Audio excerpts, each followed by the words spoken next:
Alors, résolution de ce système. Donc, ici, c'est un petit peu quelque chose qui est pas spécifiquement à votre programme, mais un système de trois équations à trois inconnus. La méthode générale où ça va toujours marcher pour résoudre, c'est de se servir d'une des lignes ici.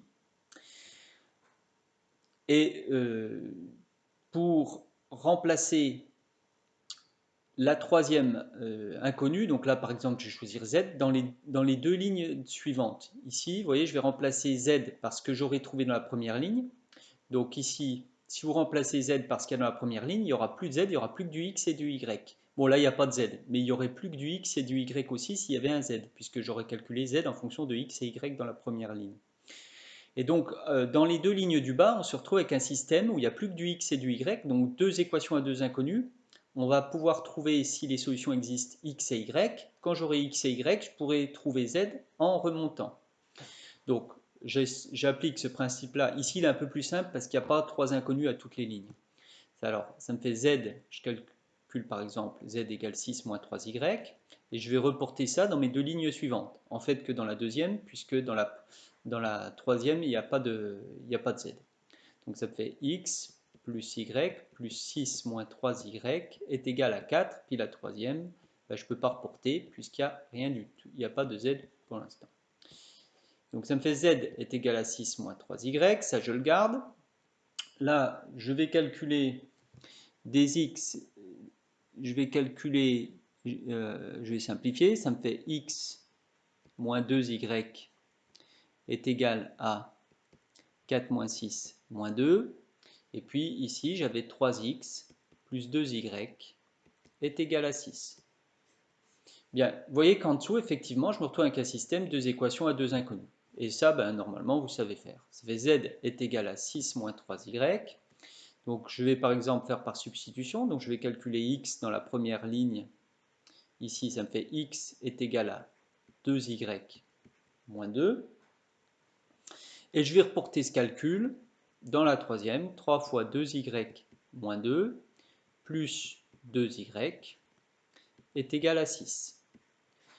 Maintenant, qu'est-ce qui se passe ici? Ben, il n'y a plus que du Y, donc je vais pouvoir trouver Y. Donc, Z est égal à 6 moins 3Y, X est égal à 2Y moins 2, et en dessous, si vous faites, ça fait 6Y plus 2Y, ça fait faire 8Y, 8Y est égal à 12, ça fait donc Y est égal à 3 demi. J'ai trouvé Y égale 3 demi, maintenant je peux calculer X et aussi Z. Donc, je trouve donc Y égale 3 demi. Si vous faites le calcul, vous allez trouver que X est égal à 4 et que Z est aussi égal à 3 demi. Donc, on trouve une solution, c'est-à-dire qu'il n'y a qu'un point qui est à l'intersection de ces trois plans. Donc, on était dans le cas le plus habituel. C'est le point 4, 3 demi, 3 demi. Donc voilà, ça veut dire que ces trois plans sont concurrents en un point, en ce point-là.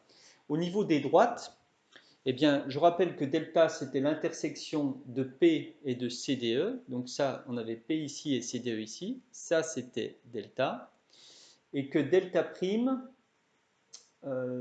c'était l'intersection de CDE et de Q.